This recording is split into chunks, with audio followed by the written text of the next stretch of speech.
Cette moto est censée être un street fighter, c'est-à-dire un roadster avec des performances déraisonnables, sauf qu'elle est électrique. Alors moi aussi au début ça me faisait doucement rigoler, puis j'ai coupé toutes les assistances, et là, wouhou!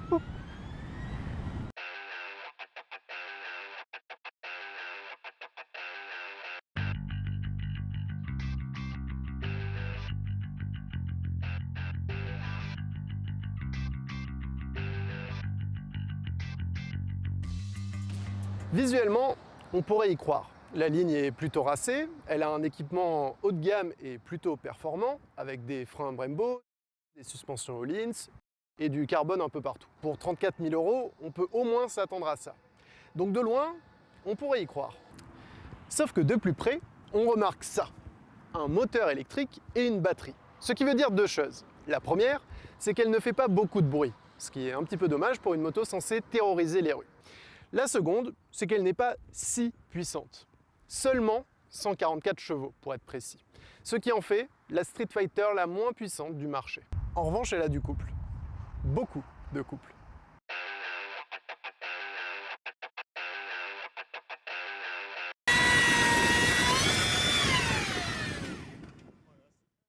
Près de 22 mètres kg de couple, c'est près de 50% de plus que la plus coupleuse des Street Fighter.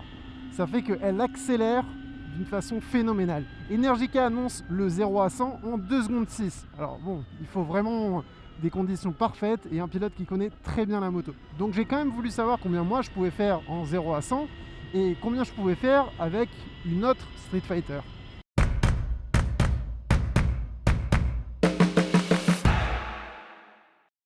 Et il n'y a pas plus Street Fighter que la Ducati Street Fighter V4 S.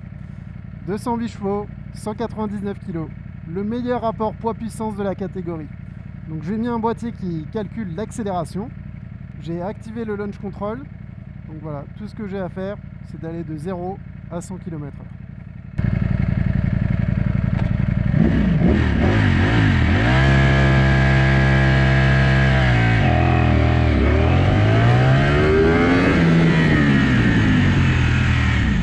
Donc j'ai fait 3,5 secondes. Bon, et maintenant l'Energica. Donc 144 chevaux, 270 kg. Oui, on y reviendra. Pas de boîte de vitesse, pas d'embrayage. Donc tout ce que j'ai à faire, c'est d'accélérer à fond.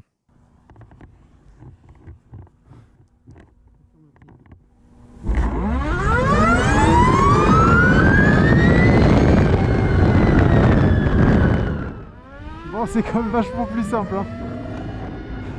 Bon, 3 secondes 1, bah, c'est plus vite, hein. C'est pas les 2 secondes 6, mais c'est plus vite. En fait, ce qui est terrifiant avec cette moto, c'est la façon dont elle délivre sa puissance. Quand on roule avec le traction control, ça va, parce qu'on se dit, bon, si jamais la roue arrière commence à tourner trop, à patiner, la moto va couper. Par contre, quand on l'enlève, on se dit, mais là, je suis à la merci de la puissance, et si jamais elle commence à s'emballer, je peux rien faire. Parce que normalement, sur une moto thermique, vous avez toujours un petit peu de marge avec la poignée, mine de rien. C'est-à-dire que vous avez une latence. Il faut attendre que le moteur prenne du régime pour délivrer toute sa puissance et vous arrachez les bras. Avec l'électrique, il n'y a pas ça. En fait, si je devais vous décrire ça avec des bruits, un 4 cylindres, ça accélère genre... Un bicylindre, c'est plus... Ça vient plus tôt. Un 2 temps, c'est... Ça vient plus sur la fin. Et l'électrique, ça fait... D'un coup. Putain, c'est flippant. Et franchement, ça fait quand même quelques kilomètres que je fais avec, hein. À chaque fois, il me surprend. J'arrive pas à m'y habituer. Bon. C'est trop bien. Je sais que j'ai l'air d'un con, là, hein. Je m'en rends compte, hein.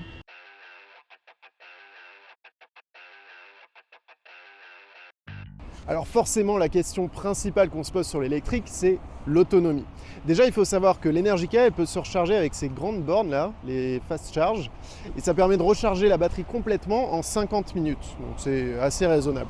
Après, si on le fait chez soi, avec un chargeur qui est livré avec la moto, on met à peu près 7 heures. Donc c'est de suite quand même vachement plus long, mais ça dépend du courant que vous avez chez vous, des prises. Bon, bref, chez moi en tout cas, c'est 7 heures.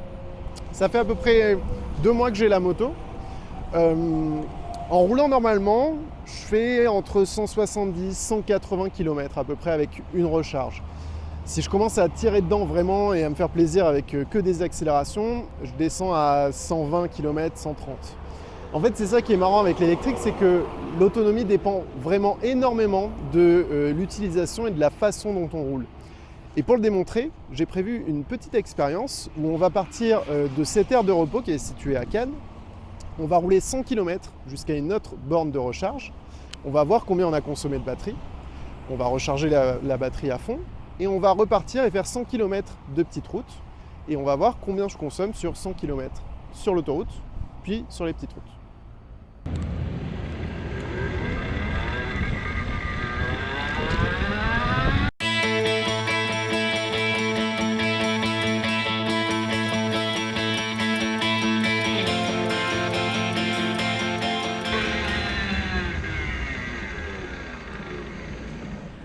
Donc je suis en train de recharger la moto, j'ai parcouru 101 km, je suis parti avec 97% de batterie, je suis arrivé avec 20%, donc j'ai consommé 77%. Ça fait 12,9 kWh au 100 km.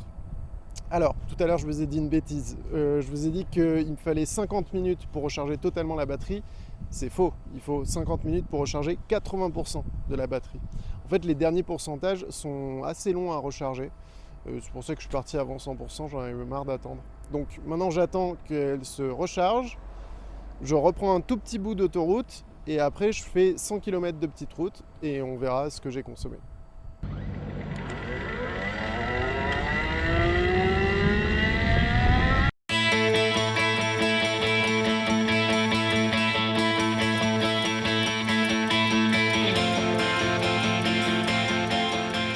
Je suis parti de l'aire de repos avec 99% de batterie, il m'en reste 51, donc j'ai consommé 48% et ça me fait du 7,6 kWh au 100 km. En fait, c'est vraiment beaucoup moins, c'est quasiment moitié moins que sur l'autoroute. La raison est simple, c'est que sur l'autoroute, en fait, on est tout le temps en train d'accélérer, donc tout le temps en train de forcer sur la batterie. Sur route, on accélère, on coupe, et quand on coupe, il y a une espèce de frein moteur sur la moto qui permet de recharger la batterie. Donc en fait, à chaque fois qu'on coupe les gaz, on ralentit grâce à la force du moteur et on lui redonne de l'énergie. Donc ça, c'est vraiment pas mal, ça permet de rallonger l'autonomie de façon conséquente. Donc personnellement, en tout cas pour mon usage, j'ai pas eu de problème d'autonomie sur cette moto. J'ai toujours eu assez de batterie pour aller à l'endroit où je voulais aller.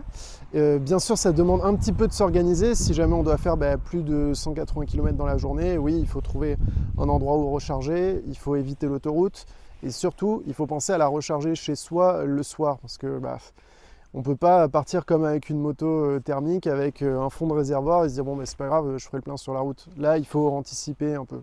C'est pas vraiment mon fort, mais malgré tout, ça m'a pas trop dérangé. J'interromps cette vidéo pour une petite précision. Je viens de recevoir les factures des bornes électriques de l'autoroute. La recharge où j'ai récupéré 80% de batterie pendant 67 minutes et 25 secondes m'a coûté 59,23 €. Donc ça, je ne l'ai pas su sur le moment, car quand on recharge, on montre une carte et il n'y a pas de montant qui s'affiche, seulement un nombre de kilowattheures. À titre de comparaison, la même recharge sur une prise domicile coûte 2,37 €. Donc là, sur l'autoroute, c'est comme si j'avais roulé avec une moto thermique qui consomme du 42 litres au 100. Voilà, désolé de vous avoir interrompu, je vous laisse finir cette vidéo.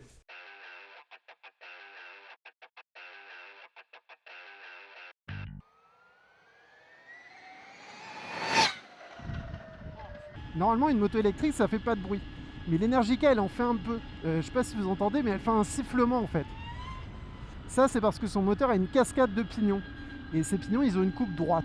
Et des pignons avec une coupe droite, quand ça tourne, ça siffle. C'est un peu comme les voitures, quand elles roulent en marche arrière. Pareil, les pignons de marche arrière, ils ont des coupes droites et du coup, ils sifflent. En fait, ça dépend comment vous considérez la moto. Soit ça ressemble à un bruit de marche arrière, soit ça ressemble à un bruit de vaisseau spatial. Personnellement, il y a des fois où je kiffe ça, où j'ai vraiment l'impression d'être en immersion dans un truc futuriste, mais quand même la grande majorité du temps, ça me saoule. Parce que c'est pas un bruit très agréable, c'est pas un beau bruit. Ce qui est sûr, c'est que c'est un bruit qui interpelle. Tout le monde se retourne sur son passage. En fait, je crois que j'ai jamais eu autant de gens qui m'ont regardé qu'au guidon de l'Energica. Par contre, les voitures vous entendent vachement moins qu'avec une moto thermique. Donc ça, bon, faut faire un petit peu attention et en gros, faut être prudent pour les gens qui vous entendent pas.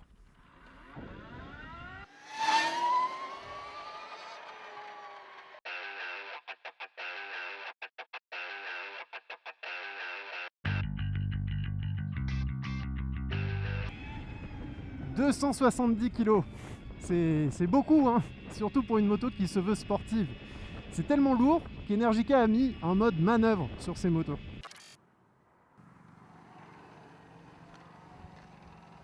En fait, les motos électriques sont généralement lourdes, mais c'est pas leur moteur qui est lourd. Par exemple, sur la Rebelle, le moteur pèse 40 kg.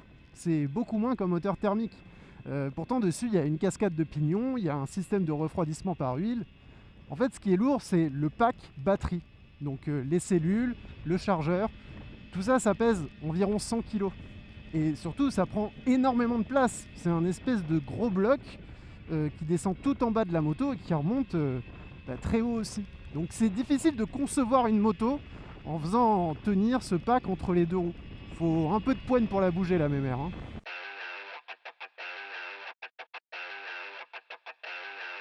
Son principal défaut, en fait, il est lié à son poids. C'est-à-dire que l'équilibre de la moto est assez bâtard. Enfin, on a quand même un gros bloc avec la batterie qui fait 100 kg, qui prend toute la place de la moto, qui est en plus placée un peu haute. Elle demande un peu d'effort. Alors si c'était une moto qui avait une vingtaine d'années, ça choquerait pas. Mais les motos sont quand même de plus en plus faciles, de plus en plus intuitives. Surtout les Street Fighter, qui sont des motos avec des puissances démesurées, mais qui se conduisent facilement. Donc c'est ce qui l'handicape le plus, et malheureusement, c'est sa conception qui veut ça. En fait, l'un des ingénieurs de la moto me disait qu'effectivement, ils auraient pu répartir le poids un petit peu mieux, c'est-à-dire mettre des batteries un petit peu à l'avant, un petit peu à l'arrière. Mais le problème, c'est qu'à produire, c'était impossible. Ça aurait coûté encore plus cher que ce que ça coûte actuellement. Concernant le prix, d'ailleurs, oui, évidemment, c'est cher, 34 000 €. Mais on ne parle pas d'une moto qui est faite pour le grand public. On parle d'un objet d'exception, un truc un petit peu unique, précurseur. Donc évidemment, c'est cher, mais la technologie coûte cher dans l'électrique. Dites-vous que la majorité des marques, pour pas dire toutes, hein, parce que je ne connais pas les chiffres de tout le monde, mais la majorité des marques qui vendent des motos électriques ne gagnent pas d'argent. En fait, c'est juste, elles font du développement, elles dépensent de l'argent, elles essaient de vendre des motos pour rentrer un peu de sous, mais il n'y en a aucune qui est bénéficiaire. Parce que ça reste produit sur des petites quantités, avec une technologie qui coûte très cher, du développement qui coûte encore très cher. Donc forcément, ça coûte cher à la fin aussi. Ensuite, c'est un petit détail, mais le compteur de vitesse est un petit peu optimiste, hein. Il rajoute entre 8 et 9% à peu près à la vitesse. Donc bon, voilà, quand on le sait, c'est pas très grave, mais c'est un petit peu un compteur italien, quoi. Ensuite, un autre défaut auquel je me suis un petit peu habitué, mais c'est quand même pas terrible, c'est l'amortisseur arrière qui est très raide par sa conception, c'est-à-dire qu'il est fixé directement sur le bras oscillant, parce qu'il n'y avait pas la place de le mettre au milieu de la moto vu qu'il y a le moteur électrique, ou alors il aurait fallu rallonger énormément le bras oscillant et ça aurait rendu la moto beaucoup moins maniable. Donc en fait, ils ont pris le choix de le mettre sur le côté, sans biellette, et donc sur les petits chocs, les petits trous, la moto cogne, vraiment, hein, ça tape dans le bas du dos. Donc en fait, comment conclure ? C'est une moto qui est originale, qui est quand même bien faite. Évidemment, elle ne convient pas à tout le monde, ce ne sera pas votre moto principale, mais comme moto, je ne sais pas, B, C, D, E peut-être, si vous en avez beaucoup. C'est cool en fait, ça permet de découvrir une autre facette du déplacement en deux roues motorisées. Parce que effectivement, on n'a pas de bruit, on n'a pas de vibration, on n'a pas cette bulle que nous crée normalement une moto thermique. Et du coup, on est beaucoup plus connecté aux éléments. Voilà, c'est une expérience différente du thermique. Je trouve que c'est dommage de comparer les deux, parce que comparer les deux, ça veut dire choisir entre les deux. Et en fait, il ne faut pas qu'on ait à choisir. Il faut qu'on puisse continuer à rouler avec des motos thermiques, tant que la législation nous le permettra. Et qu'à côté, les motos électriques continuent de se développer pour que le jour où on n'aura plus de choix, elles soient assez abouties pour nous procurer à peu près autant de sensations qu'une moto thermique. Alors, moi j'ai passé 2 mois avec cette moto, je suis pas triste de la rendre. Elle va pas me manquer, honnêtement. Mais je suis content de ce qu'elle m'a fait découvrir, parce qu'en termes d'accélération, je trouve ça vraiment top. C'est pour ça que pour moi, c'est un Street Fighter, parce que j'ai eu des sensations qui m'ont scotché, et ça, c'est cool. Et j'aurais été content à la rigueur de la garder dans un coin de mon garage pour la faire essayer à des potes qui ne croient pas en l'électrique, qui pensent que c'est nul et tout. Juste leur dire, ok, bah vas-y, monte dessus, fais une accélération et on en reparle. À la vitesse à laquelle les batteries s'améliorent, c'est-à-dire qu'elles gagnent à peu près 10% d'efficacité par an. Ça veut dire que dans 5 ans, bah, elles pourraient peut-être peser 50% de ce qu'elles pèsent actuellement. Donc on aurait des motos qui seraient à peu près à un poids équivalent à des motos thermiques aujourd'hui. Donc en termes de performance, bah, ce sera équivalent. Bien sûr, il manquera toujours le bruit, il manquera toujours les vibrations, il manquera toujours l'odeur. Mais en fait, si on prend beaucoup de recul, tout ça, c'est des défauts sur une moto. C'est des défauts que nous, on a acceptés. Mais un moteur, c'est pas fait pour chauffer, c'est pas fait pour vibrer, c'est pas fait pour faire du bruit. Parce que ça, c'est les 3 trucs que tous les constructeurs essaient de réduire depuis des années. Mais nous, on a été tellement habitués que c'est devenu cool.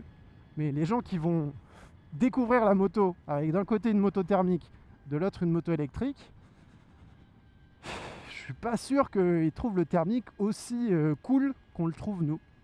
Donc voilà, c'est juste en fait le temps qui passe et les générations qui évoluent. Et de toute façon, ça sert à rien de s'énerver, on pourra rien faire contre ça.